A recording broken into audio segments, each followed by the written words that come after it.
because you're jumping back into the gap. Outlet to coach, it's either sideline, 2 on the side, 3 on the side. That's off the second cut. Leads the country in offensive rebounding. Hey coach, welcome to the Basketball Podcast. I'm your host, Chris Oliver. Let's share the game. Welcome to the Basketball Podcast. Excited today to have Ettore Messina with us, coach, a true legend of coaching, and I'll get into that in a little bit, but thank you so much for taking some time with us to be able to share the game. Thank you for inviting me. It's a big pleasure, really. Thanks a lot. Coach, I've loved watching your clinics over the years. Well thought out concepts made simple, the pace of explanation, the directness and clarity. I'm wondering, how close are your clinics to what an actual practice session with you would look like? Would we see similar things to how you actually coach? Yeah, there is absolutely no difference. I always try to be a teacher because I love that. And I started my career coaching youth basketball for about 10 years. So that's what you get. What you get in the clinics is what you get in practices. Now, in the clinics, it's more fun because there is not the emotional part. Sometimes when you run practice, you get involved. You might be not pleased with a mistake or with a series of mistakes, or you need to push your team, or you get excited for a great play. There, during a clinic, is more neutral, and it's like discussing philosophically a matter with the people that are there sharing time with you in the clinic. But as a matter of content, it's exactly the same. Such a great point, Coach. When you remove the emotion, we're much better teachers. So have you learned any strategies in your time to help yourself remove emotion in practice? Is there anything that you found helpful for you? Everything is helpful. I think all of us can work a little bit on ourselves, talking with more experienced people, understanding when we make mistakes in that regard. I've been fortunate enough to spend 5 years with Coach Popovich. Coach Popovich everybody regards him as the best in the profession, and his greatness is not with X and O's, but is in his people skills. The way he always has a great feel for understanding when he needs to be more demanding or when he needs to be let's say, more patient with the team, when the team needs support and when the team needs challenge. So just having the opportunity to be around him for 5 years in games and coaches, in practices, in coaches' meetings, in dinners, it was a clinic every day. And, so you try to, now that's also dangerous in some regard because you understand your limitation and you really feel you're not good enough, to tell you the truth, because he is such a great teacher, coach, mentor, put everything together. But if you can steal one or two things to help you control more your emotions and run better both games and practices, it's already a huge accomplishment, I think. What an amazing statement that is. And it's a great segue into the question. And that's, you came to the NBA as already one of the best coaches in the world.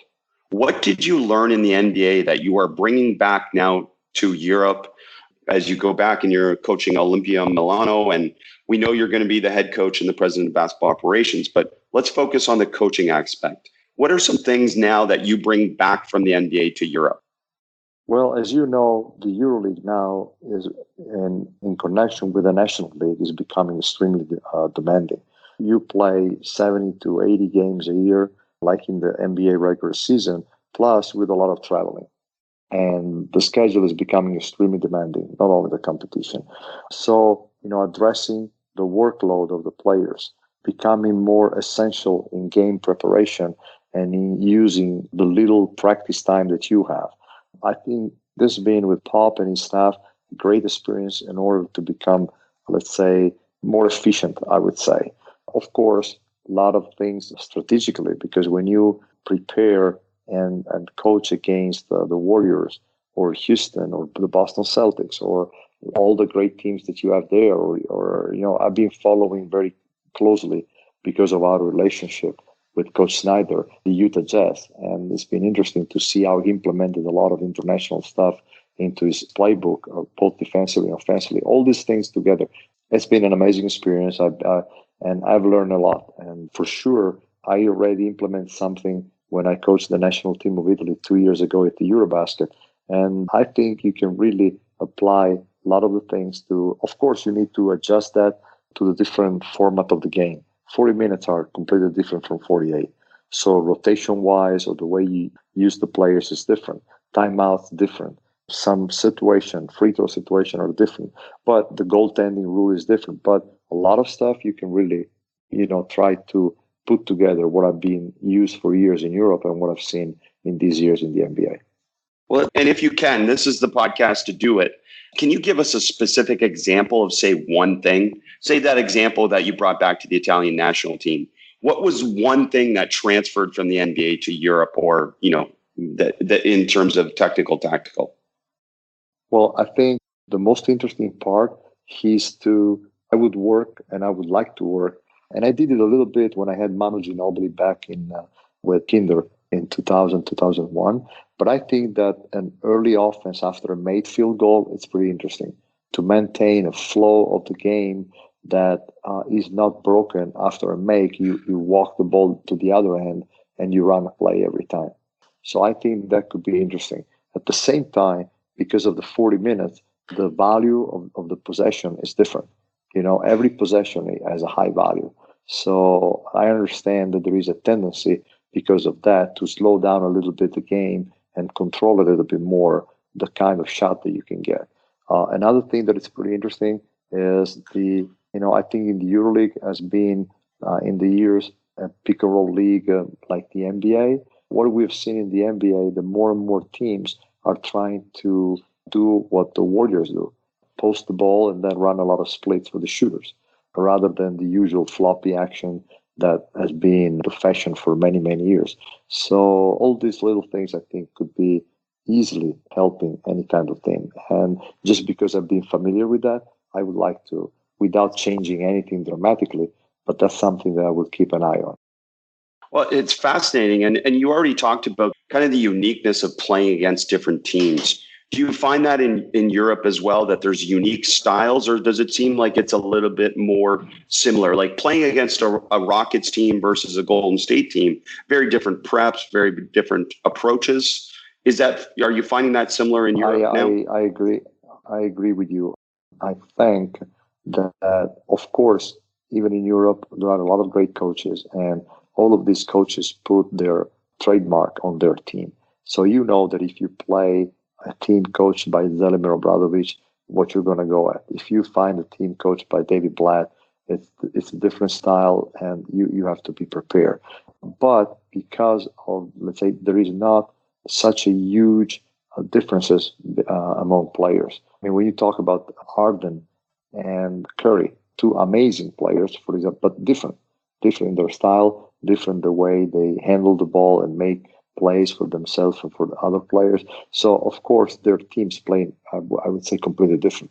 More ISO ball, more ball in the hands of Harden for the Houston Rockets, more ball movement and players movement for the Warriors, if we want to generalize. I think in Europe, there is a little bit more or a little bit less differences among teams. Yeah, I would agree with you. Well, again, that makes sense coming back to individual players and whatnot too. But Coach, since we talked about you taking away from the NBA, what ideas do you feel you were able to bring to the NBA in terms of some of the experiences or some of the ideas that you used to obviously use to great success in Europe? Well, I honestly, I have no idea if I brought anything. What I can say is that with Pop and all the other coaches at the Spurs, we've been exchanging ideas every time. And Pop is extremely open. Like, he's open to players coming from outside the United States, even in talking with coaches outside the United States. I've seen him hosting a lot of coaches from all over the world and spending time with them just to try to, maybe steal a little detail or a play or a special situation play, something like that. So, I probably said some dumb things in my 5 years with the Spurs, and they've been patient because sometimes I might have come up with something that we were doing in Europe and was not effective at the NBA level. But it's been a two-way relationship all the time. And if anything if at least I've been able to force a discussion or a disagreement, I'm very proud of that. But you should ask Coach Pop, of course. Well, I would love to, Coach. That would be a great conversation as well to kind of find that out. And what I guess I'm also curious about is that, is there an idea that maybe, you've sat with for a while, or one that you weren't able to get through, that you think that the NBA could adapt more of from Europe? Something that happens in Europe that doesn't happen in the NBA. Is there something that comes off the top of your head? X and O's, no. Also because there are differences in the rules. If we talk about rules, there are two rules that I would love. One is the goaltending rules. Let the ball be touched as soon as it touches the rim. That would be with the athleticism that we have in the NBA. It would be a lot of fun, to see the ball bouncing and people go for it. It would be, I think, exciting. And on the other end, I would allow coaches to substitute a free throw shooter after he makes a free throw. That would be very important in close game situation down the stretch. You can use more offensive players and for the offense, but also bring back a great defensive player to help your defense when you go back. That will give more tools to the coach to control that late game situations, I think. Oh, that's fascinating. And maybe since we brought up the Spurs and Popovich and all that, so they seem to be one of the consistently best passing and spacing teams in basketball. Do you have some insights into why that is? Like, how do they teach it? What are they teaching for spacing, for example, that makes them so good at being able to pass? Because obviously those two things are correlated. What are some ideas for coaches? Well, more than teaching, I think that there is the attention to that. And I think it's becoming bigger and bigger, both in Europe and in the NBA. People are more and more focusing on letting one defender guard his man at the same time bother another defender. I give you an example. Year after year, when there is the ball on the side and the ball handler attack the middle and there is a shift defender, correct? The guy who's guarding the opposite guard is in a shift position and he helps. And more and more teams are becoming better and better at attacking that shift guy with a backdoor cut, with a catch and go off the dribble as soon as he's recovering once the pass happens. But especially the slash, the backdoor cut, the screen for the corner man, so that your defender cannot switch that because he's occupied in shifting. So you might give up an open shot on the weak side. All those criteria, starting with the idea to attack the shift or to attack a defender that wants to make it crowded, I think are becoming more and more, let's say, important in today's game, especially because with these athletes, the court is becoming smaller and smaller. If we don't think about changing the size of the court or moving the three-point line or something like that, these guys are so athletic that they can cover so much ground and they make the court smaller and smaller. And that's a problem for all offenses, I think. Well, you said give attention to it, so emphasis. What are some things that the Spurs do or you to give attention to spacing? Is it just coaching them in the moment in practice? Is it video? Is it just constant communication? What are some things that give it attention? I think it's a combination. I think it's, first of all, attention to details when they do their, let's say, development practices. Those 20, 25 minutes before practice that they work on their game, 1-on-1 or 1-on-0, 2-on-2, 2-on-0. That's where you can talk about spacing. And you talk about how to create the spacing considering what your defender is doing and where the ball is located on the court. Second, as you said, watch film. And it's got to be, in my opinion, let's say selected film. You can't show 20 clips. You got to have 3-4 good clips so that you make the point and then you get back on the court. Of course, communication and experience that in a game. And I think the combination of all these four things can really help your team and your individuals to have a better idea of what the right spacing should be. Well, we always hear about the Spurs development and the player development that goes on, and clearly it shows. What are some things? So you talked about they do some 1-on-0, but do they do a lot of, say, 2-on-2 or 3-on-3 or live type of offense versus defense for some of these players that they're focused on developing, more than just on air with no defense? What are things that are happening in the Spurs development system? Well, first of all, there is a plan.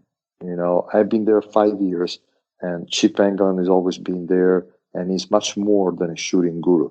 He's an amazing shooting coach, but he's a great, I think, teacher on all the aspects of the game. It's not only the shot, but it's also tactically how you can get your shots. That involves spacing, use of the screens, understanding of where the ball is moving. So it's much more than just teach how to shoot, And then first part of my tenure there, it was Chad Forcier, and then Will Hardy took over. Two other great coaches about when we talk about details, details and how you can shape the game of a player in order to help him to fit Pop's idea and Pop's system. That's, I think, the greatness. It's not, let's say, theory. Everything he is focused on helping the kid to be as quickly as possible inserted in the system. And then there is the thought of how to use the G League team, the Austin Spurs, in order to create playing opportunities for these kids without, let's say, losing the tie with the Spurs. So it's everything. It's everything. It is very long to discuss, but there is an attention to the person and to his need and how he sees himself as a player more than wanting to impose a vision. I think this idea of really growing people before growing players, I think it's very, very important and makes a huge difference.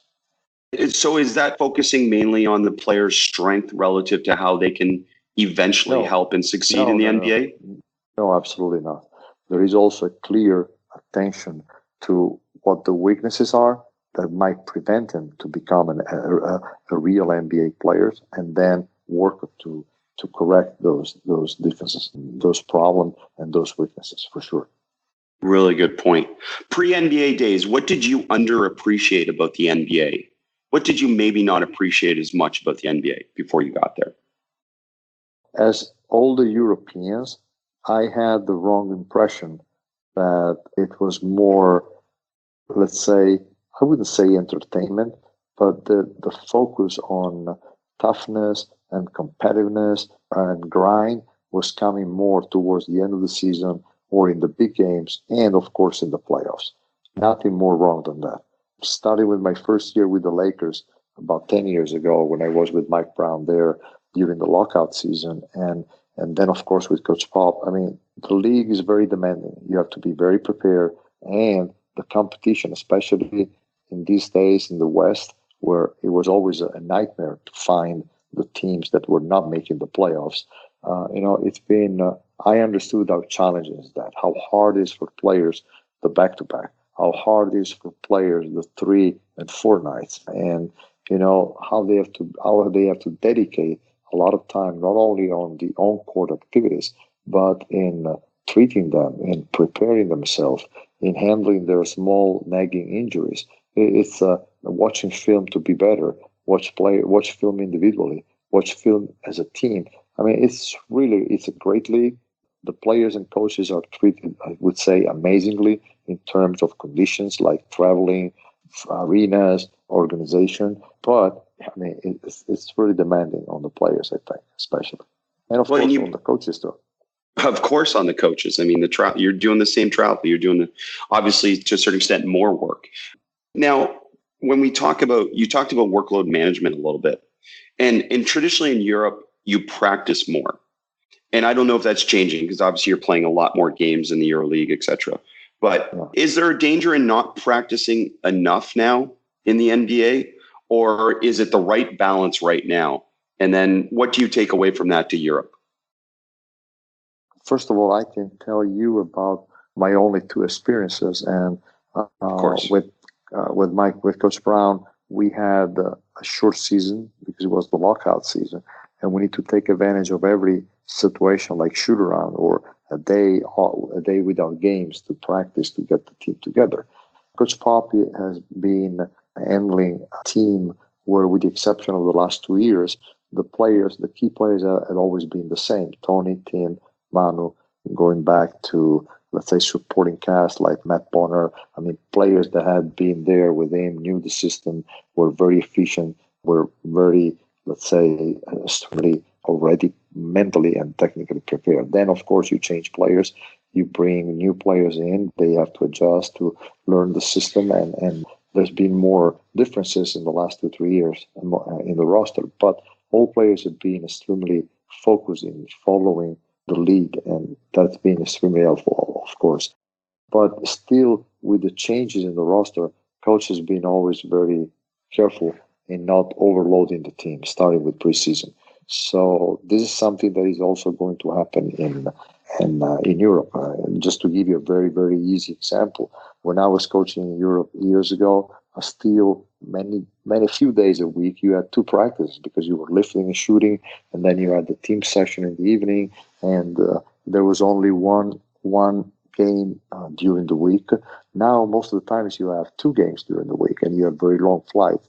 And so you end up playing 4 games a week. And of course, recovery has becoming a huge factor in helping your team to perform at the right level. Small thing, back then, 10 years ago, most of the European teams were practicing in the afternoon, like 4, 5, sometimes even 6 in the afternoon. In some countries like Spain, where they usually have lunch very late in the day. So you need to know the habits and in that specific country. Now, for what I understand, everybody likes to practice like in the NBA around 11:30 because it's more efficient.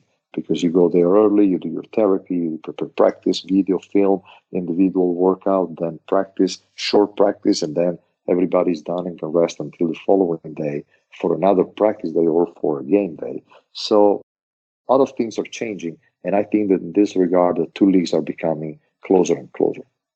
Very cool. Very cool. Look forward to seeing that as well. So, Coach, what did NBA coaches that you interact with, maybe what did they underappreciate about Europe? And what did they learn from you in that sense? Because I think a lot of people don't truly understand, European Euroleague basketball in the NBA circles.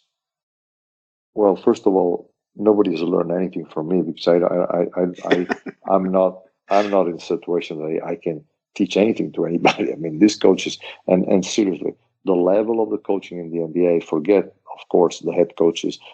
There are amazing coaches that are now assistants, and the level of preparation is really off the chart. And I'm not saying this to be nice to anybody.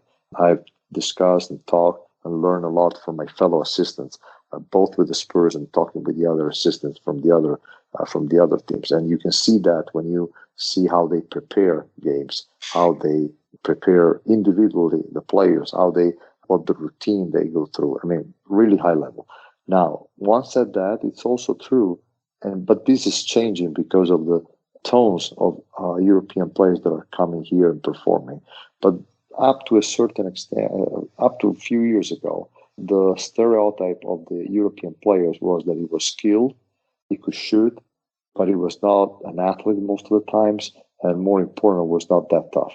That was the stereotype. Then players came, and this perception is, I would say, now it's over. I know people respect the European players, respect the ability to pass, to read the game. Of course, there is still sometimes the concern of the athleticism, okay? Because the athleticism is not the same. But overall, there is much more consideration, and you can see that 35% of the players in the NBA are international. More and more players are coming from Europe. More and more young players are drafted from Europe. So I would not say that there is a misrespect from the NBA to the international game and the European game. Hey, Coach, just a quick interruption from the podcast. I just wanted to let you know I would love for you to join basketballimmersion.com, of course, to help support all the online sharing I do. But I don't want to interrupt these podcasts for ads anymore. From now on, ads for Basketball Immersion events and products will be at the end of the podcast. I hope you will check them out. For instance, this week I'm sharing information about our BI Training Academy in Palm Desert, California, August 12th to 16th. Go to www.basketballimmersion.com, BI Training, to learn more, or listen at the end of this podcast for more information. Now let's get back to the podcast. Well, it's great to hear, and it's come so far. And I think obviously the internet and our access to games all over the world have made that obviously much easier to understand how good a basketball and how good a coaching there is everywhere. So that's great. Coach, you talked about the importance of the individual in the Spurs system, the importance of knowing the individual. And I'm wondering now, since rosters are so diverse in terms of where people are from. And, that's not just in the US, but it's in Europe as Sure. well. And what are some things that when we talk about cultural differences or we talk about individual differences, what are some things that can help coaches better communicate, understand different players from different places? Traveling.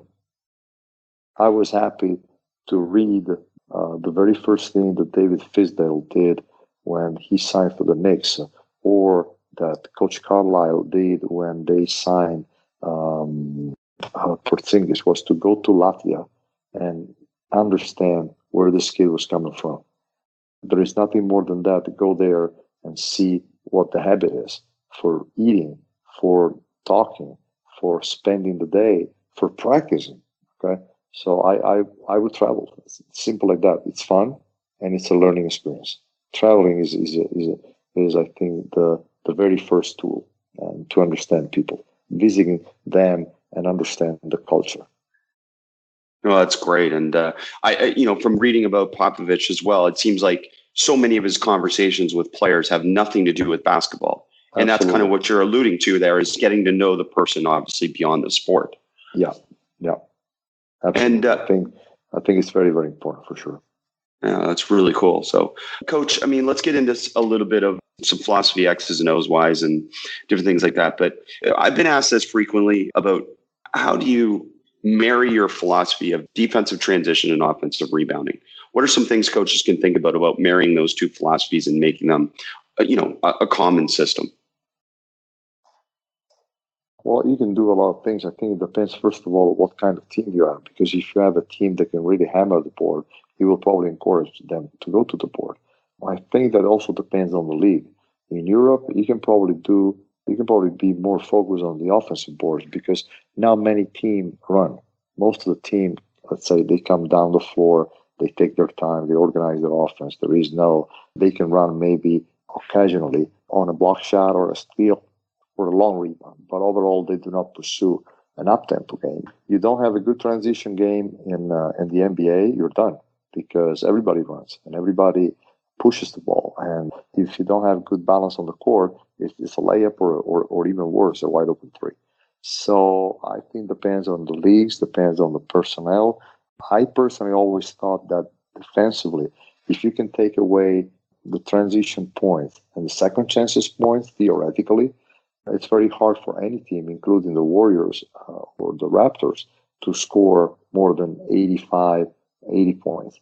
Everybody needs fast break points, transition point, needs offensive board, second chances point to put together those 30 points that makes a difference. That's why I always try with my team to challenge those numbers and force them to beat us only with a half-court offense. And honestly, I'll stick with that. No, and as you should. So what about ball screen defensive philosophy? There's obviously in Europe, tremendous amount of high ball screen, spread ball screen, whatever you want to call it. So what is now your philosophy, having been in the NBA for the past 5 years? What has your philosophy changed in terms of your thinking and coming back, talking about defending one of the primary actions in Europe? Oh, well, I've been exposed to a lot of teaching, to a lot of learning. I would say that pickup points are becoming more and more important, because the higher you can pick up the ball handler, the more you can sneak under on the first pick and roll. I think it's important location of the screen in order to understand who is shifting, who is providing help, if he's the first line of the help, or if he's the second line, which is the lower line, to provide a bottom guy who is helping on the roller. So I think that's a question that is opening a lot of discussion depending on the location of the screen. Time of when the screen happens. Of course, you might get to a point that you handle differently the screen and roll that happens in the first part of the possession and the screen and roll that happens in the second part of the possession. Theoretically, you might like to, say, do something standard like pushing or going over the screen and hedging or whatever, and then switch the second one when there is less time for the offense to exploit the mismatch. Then a lot of emphasis in the NBA on small pick and roll, which is not yet that big in Europe. I was at the Final Four this year. Great basketball, great teams, But if one thing that I saw was different from the NBA, less small pick and roll, less small screening action. So, I think it's been a great learning experience for me to watch all those, the way all these NBA teams run pick and roll. Maybe I'm wrong. I mean, I watch a lot of European basketball, but it seems like switching is more situational than as a whole, a system philosophy. Like you wouldn't see that many teams do what Houston did a few years ago in terms of trying to switch everything. Is that something that's going to be the next level of European basketball defensively, where there's a lot more switching? Yes. I would say yes. Look, back then, about 10, 13 years ago, Coach Obradovic was unbelievable clever in using the switch. Unbelievable. His thing was because after the switch, they could do a lot of things like blitzing the ball handler that was guarded by the big in order to release the big and reestablish a small matchup. But they were so aggressive, so clever, and that was amazing back then. So in Europe, you have coaches that every year they come up with something new, exactly like in the NBA. And personally, I'm so happy that I've been able to learn from both culture, that I think these have made me much better as a coach in the last 20 years.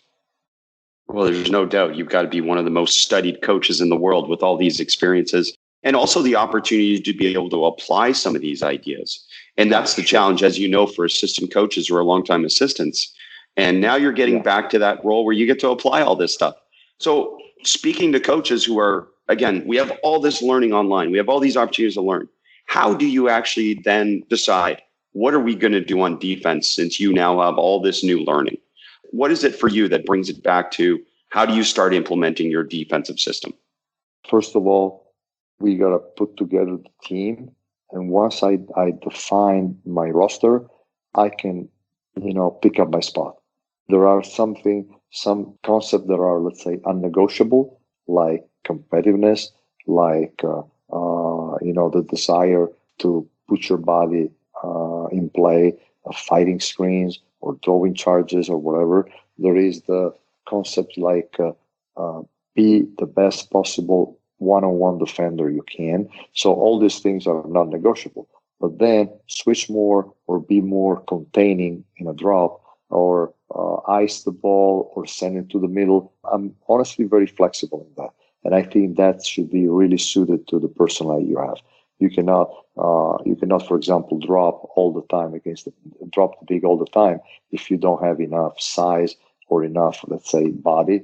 You probably be better hedging if you have quicker and smaller bigs, and vice versa. So I think it depends on that. But there are some basic principles that I was mentioning that are not negotiable, and everybody has to buy into that. Well, and another question that kind of comes up when you start talking about non-negotiables, which I'd love to hear your answer, and that's this concept of consequences or holding players accountable to following through on those non-negotiables. What are some things in coaching that you've learned? I mean, beyond like yelling, we're beyond that as a coaching culture. Not that it doesn't happen, but what are some ways that you can get players to be able to hold them accountable? I believed that when I was in Europe, and I had the highest possible confirmation of that, being with the Spurs for years and seeing how in this regard, Coach Pop is extremely clear and humble when he says, team, Manu, and Tony, let me coach them, and David Robinson first. You need players that when you walk out of the locker room, reinforce your message, and they let everybody understand that what you said is what the team needed. And sometimes, regardless how you said that, I think it's very, very simple. I really believe in what somebody said many, many years ago, that in good teams, coaches hold player accountable, but in great teams, players hold players accountable. And I think there is nothing more true than this quote. And I always have that in my mind. And we're lucky when we find people like this, high character people. Character is such an important, I think, quality that you have to pursue in any kind of activity. And, so we are lucky when we find people like that, regardless how good players they are basketball-wise. Well, and you're speaking to a lot of levels of coaches here, but I think it's the same at all level. And that's the fact that accountability or in players holding each other accountable, that's not natural. That just doesn't happen by magic, right? Absolutely. Like it's also the coach creating conditions for that to happen. Absolutely. And evolve. So can you talk about that a little bit? What were some things done or that you've done or the Spurs do that allow players to hold each other accountable? Because that's got to be a condition that's created. Well, I think that, first of all, there are concepts that are basics in terms of how you would like people in your organization to relate one to the other. And, depending on the organization, but respect is a major. It's easy to respect the important people and maybe lose attention towards people that are working in the shade, Treat everybody the way you want to be treated. It seems silly or simple. It doesn't happen all the time. Get over yourself. Don't take yourself too seriously. We're playing basketball. We're not inventing nothing special. If you want to expect something from a teammate, first of all, you have to do your own job. There are all concepts that are, I think, not only applicable to a basketball team, but to any kind of organization of people, including a family or a group of Boy Scouts that go camping together. There gotta be rules accepted, shared, and not enforced. You gotta leave the rules. And share those rules like important rules for the fun of the organization. And then you need to have. I think the more you go on, the more you spend energy in trying and resources in trying to understand the people you're scouting. Not only actually. Sometimes we get really excited with the skills, the basketball skills, and we lose track of the character. Character is probably skill number one, I would say. Unless you are ready to compromise at some level, which is respectable too. I just think that in the long run, in the long term, too many compromise don't take you anywhere. And historically, great traditions, great organizations with great traditions. To the question, in our organization, are more important people or principles? They usually answer principle to that question, and they might have lost some skilled people because they were not fitting the principle of the organization. But in the short term, you might compromise and still have success. But in the long run, I don't think that happened. Coach, in your role now, you're going to manage, obviously, president of operations and then head coach. Mm-hmm. But even more so in your having been in the NBA, having been a head coach, I think a lot of coaches struggle with efficiency, where they spend so much time on something that maybe doesn't bring them the most benefit. Are there some insights that you can provide going into this new role that you have, but also to other coaches about how to balance all the different things you have to do as a coach and how to prioritize? First of all, I would like to make clear that my position as a president of the basketball operation in Milano is going down to the basics. Very, very simple. I have kept for myself, thank you to Mr. Armani, possibility to choose the people and to have, let's say, the last word on all basketball related decision. But this doesn't mean that I will do all the job. I don't want to do. I'm a basketball coach. You're a coach, that's what I want. That's what I want to be. So my first thing is being to hire a general manager, a person that I respect very much, and has been a great general manager for Olympiacos Athens for 19 years, Christos Stavropoulos. He's been with the Olympiacos for so many years. They have had amazing success with 2 or 3 Euroleagues and a lot of Greek championships and whatever. More importantly, he's a very well-respected people in Europe. When we talk about Euroleague, the institutions, the relationship with the players' representative and whatever. So, number one. Then I strengthened my staff. I have some of the coaches there I've been working with, and I know and respect them. I added a fellow coach from the United States, and I think he will be very helpful. We set up all the I think once you put everybody in place, now you can refocus on basketball. I think it's important to delegate. I think it's important to trust and let's say build trusting relationship with the people that you work with. And of course, the opportunity to choose my own people, it's huge. It's something that I wanted to do. I wanted to take the challenge, but with the people that I wanted to go to war to and together. And so here we are. But I don't think you could do all this, change continuously your hat during the day and during the week. I think it wouldn't work. I think it's not only a matter of efficiency, but it's a matter of what you're capable to do. I hope I am a decent coach and I want to be a coach. That's it. That's great. And maybe taking that a little further, and I'll give you maybe a specific example. As a young coach, maybe you watched 7 games to get ready for an opponent, but as you get more efficient and you've obviously, seen more games and you recognize patterns quicker, maybe you only watch 3 games to get ready as a coach. Again, not a specific example, but just a one there. But let me just make an example. Yep. First of all, you can coach against the team attacking their tendencies or attacking their plays. Just to make an example, to attack their tendencies seems more complicated, but at the end of the day, it's easier and requires less time. And I think prepares you better. While preparing against a lot of plays that team runs, wastes a lot of energy, requires a lot of a fake attention. And when I say fake attention, I mean that if they change the play, you might get screwed because you're prepared against that play. While if you learn how to understand their principles and who they go to down the stretch when it's really important, now that helps your preparation and makes you more efficient. Same thing in anything else. I don't think you need so many games to get a feel for an opponent, and to get to know their tendencies. While you might get paranoid and watch a lot of film because you want to know all the plays that they do.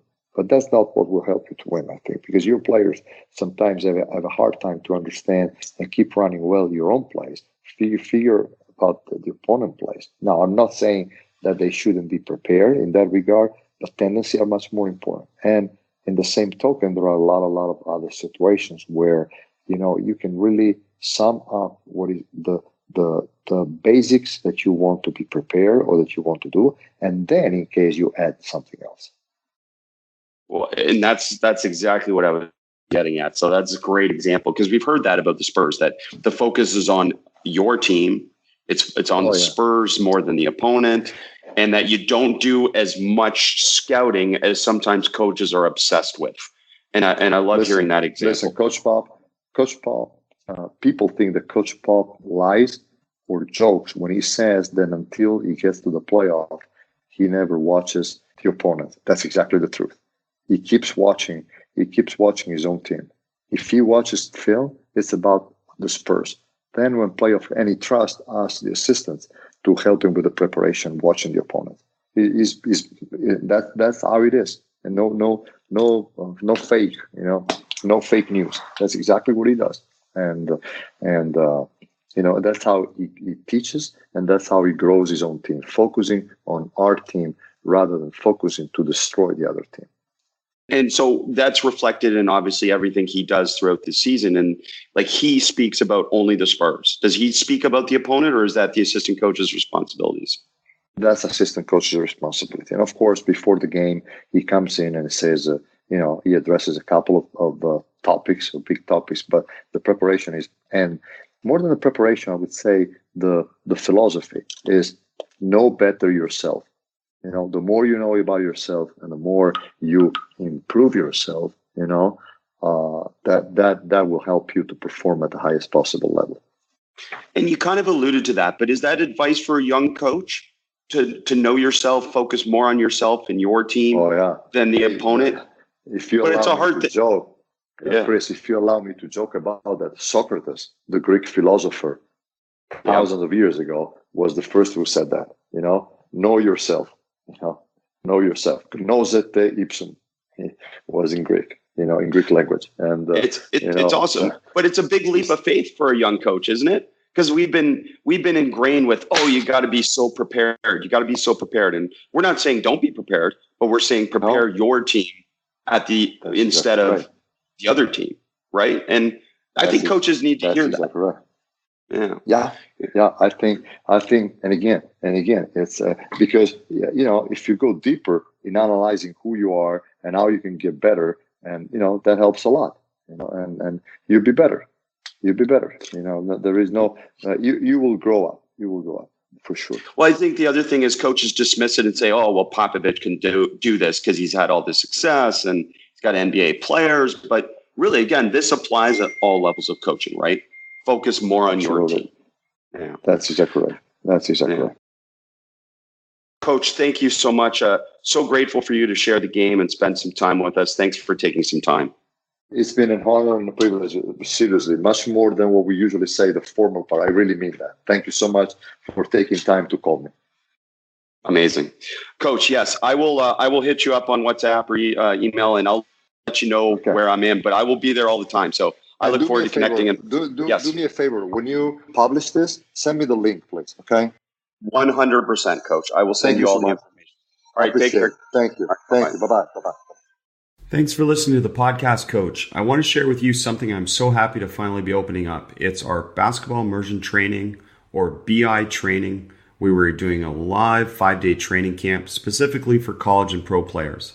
It's taking place in my new hometown of Palm Desert, California, and the closest airport is PSP, or Palm Springs Airport. This location is just 2 hours from LAX and is a beautiful spot to learn a game's approach and to improve decision making. I've had many coaches ask me over and over how to develop players and train decision making in the off season. Well, here it is, a 5-day player development academy in Palm Desert, California, August 12th to 16th, 2019. I'm running this basketball immersion training for your players to attend and learn through 8 on-court sessions, 3 video sessions, and group training practices like you've never seen before. You know my love for random practice and transferring skills to games, and these training sessions will be run with a player development focus. This is a full week of me teaching players to be their own coach and to make your life even easier. Come learn for yourself how to best teach your players to make better decisions through group off-season decision training. Send this link to your players ASAP, www.basketballimmersion.com/BI training. Come join me for a 5-day player development academy in Palm Desert, California, August 12th to 16th, 2019. Hurry, spots are limited. To find out more about Coach and all we spoke about today, please take a look at the show notes for today's episode. I love to share the game and have basketball coaching conversations, so connect with me on social media. You can find all my social media information and all your membership, clinic, and consulting needs at basketballimmersion.com. That concludes today's episode. I know there are so many podcasts out there. Thank you for taking the time to listen to the Basketball Podcast with me, your host, Chris Oliver. Please subscribe and share the podcast with your friends and colleagues so that we can keep bringing you the best of what's out there and share the game.